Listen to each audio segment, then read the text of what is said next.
मेरा नाम रिया है। मेरी उम्र सिर्फ 16 साल है। घर के हालात अच्छे नहीं थे, इसीलिए काम करने के लिए लोगों के घरों में जाना पड़ता था। फिर मैं बहुत अच्छे घर में काम करने लगी, जिसकी मालकिन का नाम केसरी था। वह बहुत अच्छी औरत थी और उनका घर बहुत ही बड़ा और खूबसूरत था। मुझे ऐसे घर बहुत पसंद थे, जो काफ़ी पुराने तरीके से बने हुए होते थे। मैं वहाँ काम करती थी। इनका एक बेटा भी था, जो आते जाते मुझ पर नज़र रखता था। आज तक उसने ना तो मुझसे कोई बात की थी और ना ही कोई गलत हरकत करने की कोशिश करी थी, लेकिन उसकी नज़रों से मैं परेशान हो गई थी। फिर एक दिन मेरी मालकिन ने मुझे कहा कि वह मुझे अपने घर की बहू बनाना चाहती है। मेरे लिए यह बात बड़ी हैरत की थी, क्योंकि मैं उसके घर की नौकर थी और मैं खुद उस घर की मालकिन बनने जा रही थी। मैंने फ़ौरन हाँ कह दिया और उनके बेटे से शादी कर ली। शादी के बाद उसने मुझे बताया कि वह मुझसे बहुत मोहब्बत करता है, इसीलिए मुझे देखा करता था और उसी ने अपनी माँ से कहा कि वह मुझसे शादी करना चाहता है। लेकिन फिर मेरी सास में, जो पहले मेरी मालकिन थी और अब मेरी सास बन गई थी, मुझसे एक ऐसा काम करवाना शुरू करा जिसकी मुझे उम्मीद नहीं थी। वह मुझे रात को 12 बजे अपने कमरे में बुला लेती। मेरे पति की हॉस्पिटल में नाइट ड्यूटी होती थी। जैसे ही संजय काम पर जाते, मेरी सास फौरन मुझे अपने कमरे में बुला लेती। दरअसल वह मुझसे अंधेरी कोठरी बनवाने का काम कर रही थी। मेरी तो समझ में ही नहीं आ रहा था कि वह मुझसे ऐसा काम क्यों करवा रही है और इस बारे में संजय को क्यों नहीं बताया गया। लेकिन मरती क्या न करती, मैं उनका काम करती रहती। काम इतनी मेहनत का था कि मुझे जल्द ही थकान होने लगती। जब मैं पूरी तरह थक जाती तो मेरी सास मेरे लिए शरबत बना कर लाती और मुझसे कहने लगती कि इसे पी लो, तुम्हारी थकान ख़त्म हो जाएगी। मैं वह शरबत पी लेती थी तो मुझे फ़ौरन ही नींद आने लगती और मैं सो जाती। जब मेरी आंख खुलती तो मेरे पास मेरी सास आती और मुझे पैसे देकर कहती कि ये रख लो, यह तुम्हारी मेहनत की कमाई है। लेकिन यह बात किसी को नहीं बताना, यहाँ तक कि संजय को भी नहीं।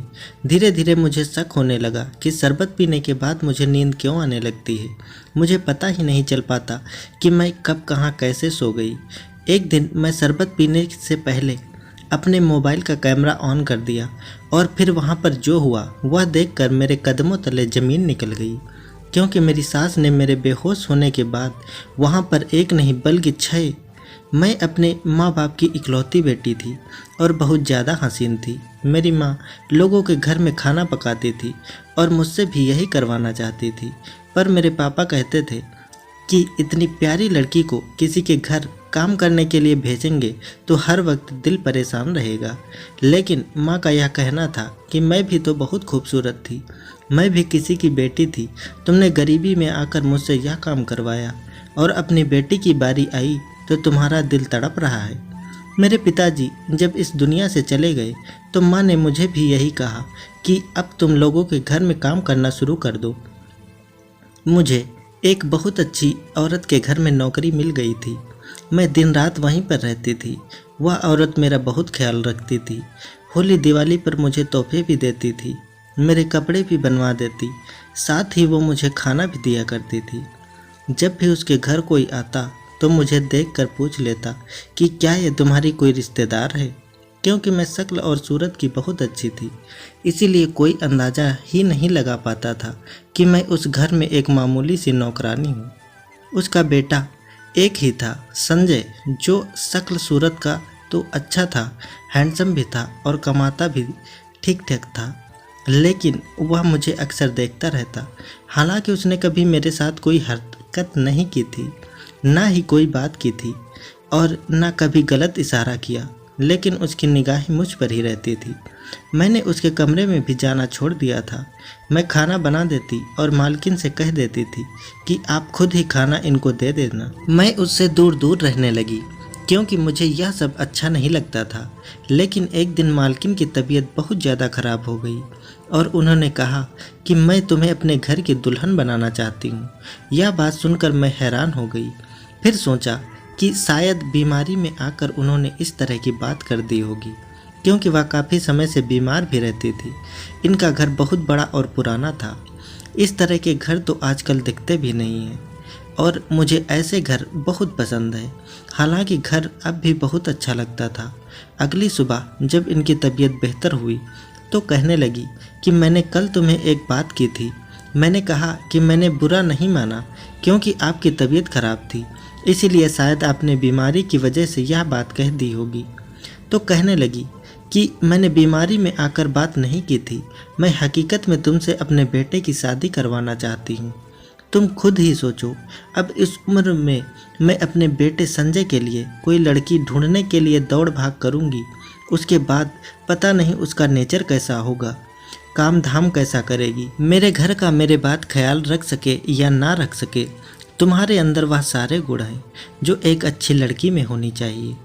अब ना तो इस उम्र में मेरे अंदर इतनी हिम्मत है, ना इतनी ताकत है कि मैं तुम्हारी जैसी और दूसरी लड़की ढूंढ सकूं।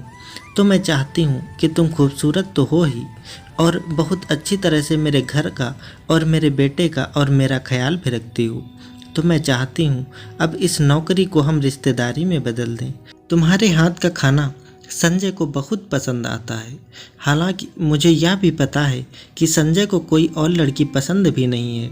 अगर उसे कोई पसंद होती तो मैं बेशक उसी लड़की से उसकी शादी करवाती, और इसीलिए मैंने फैसला कर लिया है कि मैं अपने बेटे संजय की शादी तुमसे ही कराऊंगी।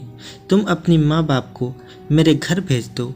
जब मैंने यह बात घर आकर अपनी माँ को बताई तो मेरी माँ ने बहुत बातें सुनाई। उसने कहा कि तूने ही कोई चक्कर चलाया होगा, उसके बेटे को अपने हुस्न के जाल में फंसा लिया होगा।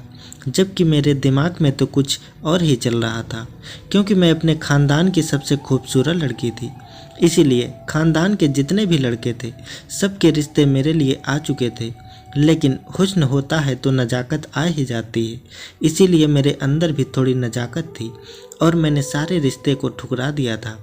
इसीलिए अब मैं सोच रही थी कि जब सारे ठुकराए हुए रिश्तेदारों को यह पता चलेगा कि मैं तो एक बड़ी हवेली की बहू बन गई हूँ, तो उनके दिल पर तो सांप लौट जाएगा। और बस अपनी ईगो में आकर मैंने कोई बात ना की और अपनी माँ से कहा कि मेरी शादी यहाँ पर कर दो। मेरी शादी भी हो गई। मेरे पति की नाइट ड्यूटी लग गई, क्योंकि वह एक बड़े हॉस्पिटल में डॉक्टर थे और अब उसकी नाइट ड्यूटी के दिन थे। मैं तो अपनी मालकिन की हमेशा बहुत ज़्यादा ही इज्जत करती थी, और जब उन्होंने मुझे उस घर में बहू का दर्जा दे दिया था, यह तो मेरे लिए किसी एहसान से कम ना था। मैं उनके पैरों की मिट्टी उठाकर अपने माथे पर लगा लेती थी, उनकी हर बात मानती थी। मैं दिन रात उनका बहुत ख्याल रखती थी। अपने पति से ज़्यादा मैं उनका खाने पीने का ख्याल रखती थी। अपने पति को बाद में खाना देती, पहले उनसे जाकर पूछती कि आपने खाना खाया है कि नहीं खाया है। वह भी मेरे साथ बहुत खुश थी और कहती थी कि मेरा फैसला बिल्कुल भी गलत नहीं है। मैं भी उनको यह एहसास नहीं करवाना चाहती थी कि किसी गरीब की बेटी को घर लेकर आई थी तो मालकिन बनकर मेरे सर पर ही नाचने लगे, बल्कि मैं तो उनको एहसास कराना चाहती थी कि मैं एक अच्छी इंसान हूँ और उनकी दिन रात सेवा करती थी। एक दिन रात के 12 बजे का वक्त था। मेरा पति नाइट ड्यूटी पर गया हुआ था। मैं अपने कमरे में थी जब मेरी सास ने मुझे बुलाया और कहा कि तुमसे एक ज़रूरी बात करनी है। मैं उनके कमरे में चली गई तो उन्होंने एक दीवार से अलमारी को हटाया तो मैंने देखा कि घर तो बहुत मजबूत और पुख्ता था, लेकिन यह दीवार कुछ कच्ची थी और इसके नीचे कुछ खुदाई हुई थी। मेरी सास ने कहा कि तुम्हें यहाँ पर दीवार को खोद करके अंडरग्राउंड एक कोठरी बनानी होगी।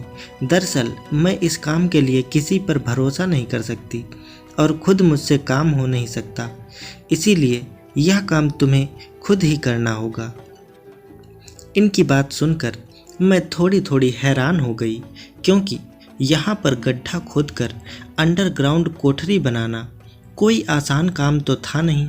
जब उन्होंने मुझे हैरान परेशान देखा तो कहने लगी कि देखो, कोई जल्दी नहीं है, तुम यह काम आराम से कर सकती हो, चाहे रोज़ थोड़ा थोड़ा करो, मुझे कोई प्रॉब्लम नहीं है।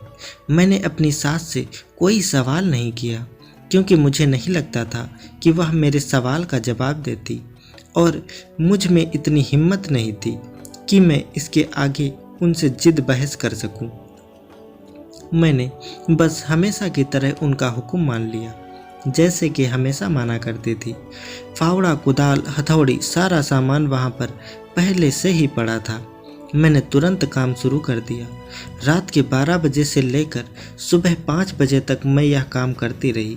काम बहुत मेहनत का था और मैं पसीने से भीग गई। अभी मैं काम में लगी थी कि मेरी सास बाहर से आई। मुझे नहीं पता था कि वह कहाँ से आई थी, बस उनके हाथ में शरबत का गिलास था। सास के हाथ में ठंडा ठंडा शरबत देखकर मेरे मुंह में पानी आ गया। मेरी सास ने कहा कि आज के लिए इतना काम काफ़ी है, यह लो तुम शरबत पियो। मैंने वह शरबत पिया। उसके बाद मुझे होश नहीं था कि मैं कहाँ थी। जब मेरी आँख खुली तो मैं उस कमरे के एक तरफ लेटी हुई सो रही थी। मैंने उठकर सास से कहा, मुझे पता ही नहीं चला कब आँख लग गई। तभी वह कहने लगी कि नहीं नहीं, कोई बात नहीं, मेहनत का काम करोगी तो नींद आएगी, और वैसे भी आज के लिए इतना काम काफ़ी है। उनकी बात सुनकर मैं बाहर जाने लगी। तभी उन्होंने मुझे बुलाया और पूछा कि कहाँ जा रही हो। मैंने कहा कि घर का काम करने। उन्होंने कहा कि आज से तुम घर का काम नहीं करोगी, क्योंकि तुम इस घर की बहू हो, कोई नौकरानी नहीं। घर के काम करने के लिए मैंने एक लड़की रखी है जो आज 8 बजे आ जाएगी। तुम अपने कमरे में जाकर आराम से सो जाओ। मेरी सास ने मेरे हाथ पर कुछ पैसे भी रखे। मैंने कहा कि जब मैं नौकरानी नहीं हूँ तो आप मुझे यह पैसे किस बात के लिए दे रही हैं। वह कहने लगी कि बेटा, यह पैसे मैं अपनी उस बेटी को दे रही हूँ जो मेरी मदद कर रही है और मुश्किल वक्त में मेरा साथ दे रही है। लेकिन मेरी बच्ची, यह बात किसी को ना बताना, यहाँ तक कि अपने पति संजय को भी नहीं। मेरी सास मेरा इतना ख्याल कर रही थी। वह चाहती थी तो मुझसे सारे घर के काम करवाती, लेकिन मेरे आराम के लिए उन्होंने नौकर रख लिया, जबकि मैं खुद एक नौकरानी थी और आज कोई और मेरे लिए काम करने वाली आ गई थी। इससे बड़ी और क्या बात होती। मैंने उनको कहा कि मुझे पैसे नहीं चाहिए और यह बात मैं किसी को नहीं बताऊंगी, लेकिन मेरी सास ने वह पैसे दे दिए और कहा, अपने लिए जो तुम्हारा दिल करे तुम वो सब ले लेना, कपड़े, जूते, खाने पीने की चीज़ें, और अपनी माँ को भी शॉपिंग करवा देना, वह भी खुश हो जाएंगी। मेरी सास किस कदर की अच्छी इंसान थी। मेरे दिल में इनकी इज्जत और भी बढ़ती जा रही थी। पैसे लेकर कमरे में आ गई। पैसे गिने तो 20,000 से ज़्यादा थे। इतनी तो मेरी तनख्वाह भी कभी नहीं हुई थी। इसके बाद मैं आराम से दोबारा सो गई और मुझे बहुत अच्छी नींद आई। मेरा पति दोपहर में आ जाता था। उसको यह बात नहीं बताई, लेकिन उसने नोट कर लिया कि मैं काफ़ी थकी हुई लग रही हूँ।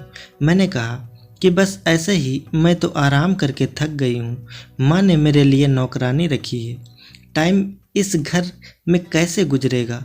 मेरे पति ने कहा, इस घर में जल्द ही छोटे मेहमान आ जाएंगे तो फिर तुम्हारा वक्त अच्छे से गुजर जाएगा।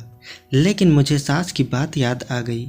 उन्होंने कहा था कि मुझे कोठरी बनानी है और यह बनाना कोई आसान काम नहीं था और 2-3 हफ्ते का भी काम नहीं था। इसमें तो बहुत वक्त लग रहा था और मेरा पति यह चाहता था कि मैं माँ बन जाऊं, तो फिर मैं काम कैसे कर सकती थी। इसीलिए परेशान हो गई और अपनी सास के सामने जाकर यह बात मैंने उनको बता दी।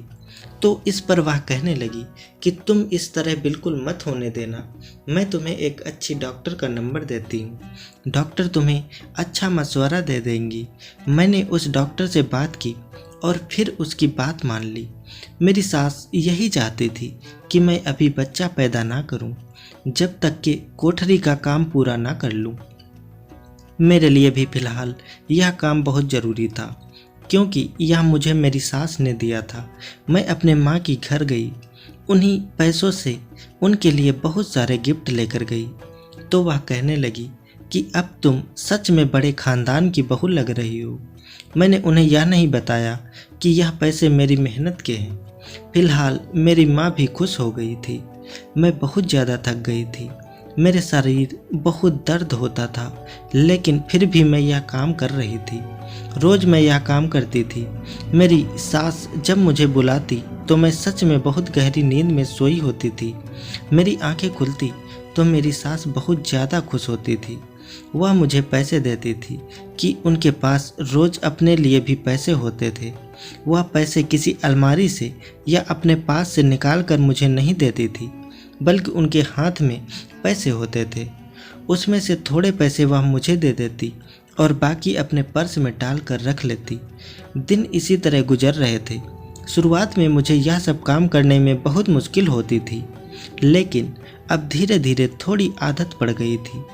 एक दिन अपने पति के साथ मैं बैठी थी कि अचानक मुझे मेरे पति के चिल्लाने की आवाज़ें आने लगी। थोड़ी देर बाद मैंने महसूस किया कि मेरा पति मुझे झकझोर कर उठाने की कोशिश कर रहा था और मैं ज़मीन पर पड़ी थी।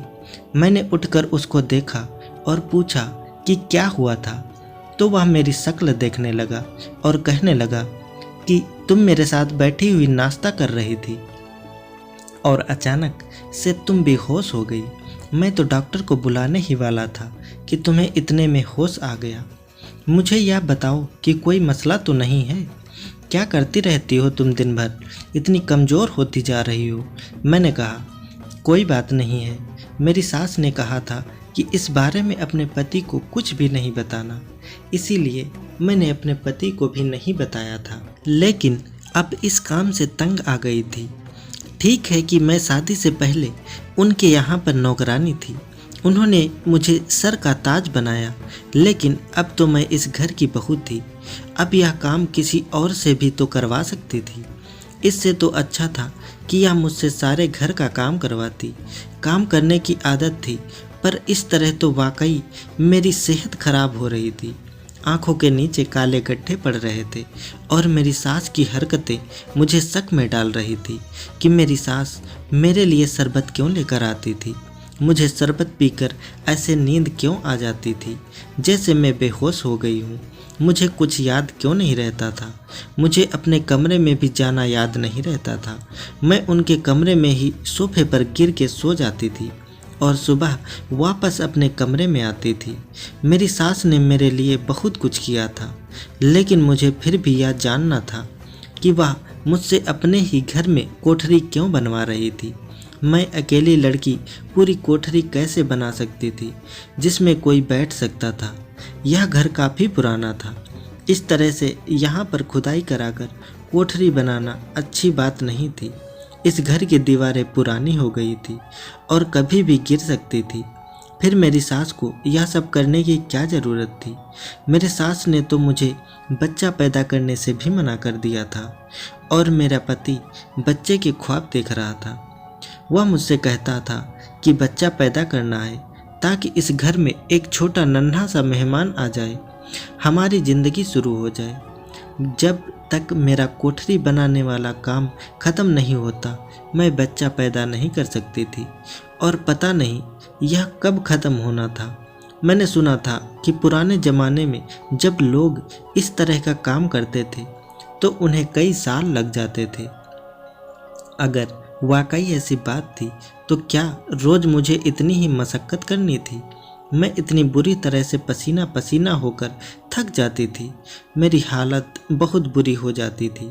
जब मैं गिरने लगती तब मुझे मेरी सास मुझसे कहती कि अब तुम आराम से बैठ जाओ और शरबत पी लो। हमेशा मुझे ही पिलाती थी, कभी खुद नहीं पीती थी। हालांकि उनको कोई बीमारी नहीं थी कि वह शरबत नहीं पी सकती थी, मगर मैं फिर भी उनकी सारी बातों को नज़रअंदाज करती रहती थी और सोचा करती थी कि चलो काम है तो ख़त्म कर ही देती हूँ। मेरी सास ने मेरी सारी ज़िंदगी संवार दी है। अगर बदले में मैं उनके लिए एक बड़ा सा काम कर दूँ तो कभी ज़िंदगी में उनको यह कहने के काबिल तो हो जाऊँगी कि मैंने भी आपके लिए कुछ किया था। एक दिन मैं अपनी माँ के घर मिलने आई हुई थी कि मेरी तबीयत अचानक से ख़राब हो गई। वह मुझे डॉक्टर के पास ले गई। मेरी माँ का कहना था कि खुशखबरी है, तो मैंने माँ को कहा कि कोई खुशखबरी नहीं है। मुझे लगा कि मैं कमज़ोरी की वजह से बेहोश हो गई थी, लेकिन जब डॉक्टर के पास गई तो उसने ऐसी बात बताई कि कदमों के तले से ज़मीन निकल गई। डॉक्टर ने कहा कि आप माँ बनने वाली हैं।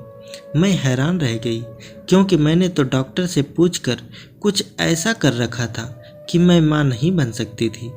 फिर मेरे साथ कैसे हो गया? और अगर मेरे साथ हो गया था तो फिर मुझे यह काम नहीं करना था। क्या यह बच्चा मेरे पति का ही था? यह बच्चा मेरे पति का नहीं था तो फिर किसका हो सकता था? लेकिन मुझे किसी बात की कोई समझ नहीं आ रही थी। मेरा दिमाग घूम रहा था। मेरी माँ मुझसे कहने लगी कि अब तो इस घर में तुम्हारे कदम और भी मजबूत हो जाएंगे, और तुमने ऐसा मुंह क्यों बना रखा है जैसे ना जाने क्या हो गया हो। तो मैं माँ से कहने लगी, ऐसी कोई बात नहीं है, बस ऐसे ही थोड़ा घबरा रही हूँ। मैंने कहा, कोई बात नहीं है, सबके साथ होता है, पहली बार की बात है, दूसरे बच्चे में आदत हो जाएगी। मुझे समझ नहीं आ रहा था कि पति को क्या बताऊं और घर में अपनी सास से क्या बात करूं। इसके बाद मैं अपनी माँ के घर से अपने घर वापस आ गई। मेरे सामान में डॉक्टर की रिपोर्ट रखी थी और मेरे पति ने वो रिपोर्ट देखी जो आज की थी, और वह मुझसे कहने लगा कि तुमने मुझे अभी तक क्यों नहीं बताया कि तुम माँ बनने वाली हो। तो मैंने कहा कि आज की ही रिपोर्ट थी, कौन सा महीना भर पुरानी है। ये सब सुनकर वह बहुत खुश था। उन्होंने ना आओ देखा न ताओ जाकर यह बात सीधा अपनी माँ को बता दी। मेरी सास मुझे हैरान होकर देखने लगी और फिर मुझसे मौका मिलते ही कहा कि मैंने मना किया था तो यह सब कैसे हुआ। तो मैंने कहा कि मुझे डॉक्टर ने जो जो कहा था मैंने वैसा ही किया है, लेकिन पता नहीं सब कैसे हो गया। पर वह बहुत ज़्यादा परेशान हो गई और मुझे लगा कि आज की रात वो मुझे नहीं बुलाएंगी, क्योंकि उनको पता है कि मैं माँ बनने वाली हूँ और यह दिन बच्चे के लिए कितने ज़रूरी होते हैं। लेकिन मैं हैरान थी, क्योंकि मेरी सास ने मुझे बुला लिया और मैंने उनको कहा कि मुझे यह काम नहीं करना चाहिए। मैं इतनी मेहनत का काम करूँगी तो मेरे बच्चे को कुछ ना हो जाए। सास ने कहा, ऐसा कुछ नहीं होगा, आराम से करो। मैं हैरान थी कि मेरी सास को कोई परवाह नहीं थी। उसने आज भी मुझसे काम करवाया था। अब मेरे दिमाग में खतरे की घंटी बजने लगी थी। मेरी सास मुझसे यह सब क्यों करवा रही थी, मुझे कुछ समझ नहीं आ रहा था। अभी तक कोठरी इतनी भी नहीं बनी थी कि एक आदमी उसमें छुप सकता। मुझसे इतना काम नहीं हो पाता, लेकिन मैंने सोच लिया कि मुझे क्या करना है। मैंने अगले दिन काम किया और दिमाग में एक प्लान बना लिया। शरबत पीने से पहले मैंने अपना मोबाइल ऐसी जगह पर छुपा दिया कि जहां से मैं खड़ी हुई नज़र आ रही थी, और कैमरा ऑन कर दिया। शरबत पीते ही सब कुछ वैसा ही हुआ जैसा हमेशा होता था। मैंने अपने फ़ोन बातों बातों में उठा लिया, उनको पता नहीं लगने दिया, और फिर मैं उनके कमरे से चली गई। मेरा दिल बुरी तरह से धड़क रहा था। पता नहीं फ़ोन में क्या रिकॉर्ड हुआ होगा। मैं अपने कमरे में आ गई और दरवाज़ा बंद कर लिया। पति तो वैसे भी घर पर नहीं था।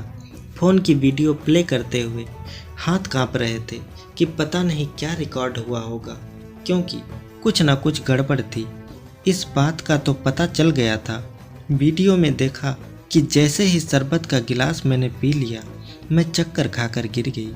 मेरी सास ने मुझे ऐसे घसीट के साइड किया जैसे मैं इंसान नहीं कोई बोरी हूँ। फिर वहाँ पर एक आदमी आया और उसने मेरी सास के साथ कोई बात की। मैं इस सूरत में सोफे पर बेखबर पड़ी थी। फिर उसने मेरी सास को पैसे दिए और कोठरी की तरफ देखा। वह आदमी वहाँ से चला गया। मुझे समझ नहीं आ रही थी कि उस आदमी को मैं जानती भी हूँ या नहीं, इसीलिए मैंने यह बात अपने पति को बता दी। तो मेरी ये बात सुनकर हैरान रह गया। मैंने उसको यह वीडियो भी दिखाया। वह उस आदमी को भी जानता था। उसने कहा कि यह तो मेरा बड़ा भाई है, जिसको मेरे पिताजी ने अपनी ज़िंदगी में घर से निकाल दिया था। उसने अपनी पसंद की शादी की थी और अपनी पत्नी के साथ मिलकर हमारे ही घर में चोरी भी की थी, इसलिए पिताजी ने इसको घर से निकाल दिया था। मेरे पति ने कहा कि मैं बात समझ गया हूँ। उसने अपने भाई से भी बात की और सारा मामला सामने आ गया। और वह मामला यह था कि मेरी सास के नाम पर एक बहुत बड़ी प्रॉपर्टी थी जो मेरी सास के जीते जी उनकी थी और मरने के बाद उनके बड़े बेटे की हो जाती। इसीलिए मेरी सास अपने कमरे में कोठरी बनवाकर हमेशा के लिए वहां रहना चाहती थी और दुनिया वालों के सामने यह साबित करना चाहती थी कि वह इस दुनिया में नहीं रही। और इस काम के लिए मेरी सास को भड़काने वाला मेरा जेठ था, वही उनको पैसे लाकर दे रहा था कि मेरा मुंह बंद कर सके, क्योंकि मेरे ससुर के जाने के बाद मेरे पति का कारोबार अच्छा नहीं चल रहा था। मेरा जेठ मेरे पति से अपना हिस्सा मांग रहा था और जब उसका हिस्सा ना मिला तो उसने इस तरह से मेरी सास को भड़काया और मुझे भी इन सब में लगा दिया। मेरी गोद में जो बच्चा था वह मेरे पति का ही था और बस किसी तरह कुदरत की तरफ से उसका इस दुनिया में आना लिखा था, इसीलिए वह आ गया था। मेरे पति ने मेरी सास से बात की और कहा कि आपने मेरी मासूम बीबी को इस्तेमाल किया, आपने मेरी शादी भी इसीलिए करवाई ताकि आप इससे काम करवा सके, क्योंकि अगर आप किसी और को ये काम करवाती तो आपको भी डर रहता और लोग भी बातें करते। आपने इसको इस्तेमाल किया, वह भी तब जब इसकी हालत भी ऐसी थी। मेरे पति ने कहा कि जो भी करना है करे, चाहे तो इस दुनिया के लिए मर जाए और इस घर के लिए भी, लेकिन मैं आपके साथ नहीं रहूँगा। मेरे पति ने घर और कारोबार दोनों के हिस्से कर दिए और खुद अलग हो गया और मैंने अपनी सास से खुलकर बात भी नहीं की, उनसे पूछा भी नहीं कि मुझे किस बात की सज़ा दी, मुझे क्यों इस तरह से इस्तेमाल किया है। बाद में पता चला कि मेरी सास के नाम जो प्रॉपर्टी थी करोड़ों की थी, शायद इसीलिए उनका दिमाग खराब हो गया था। दोस्तों, उम्मीद करता हूँ आपको ये कहानी पसंद आई होगी।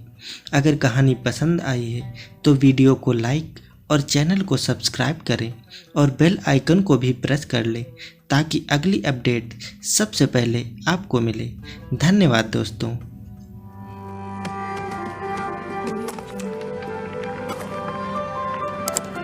Subscribe now and press the bell icon.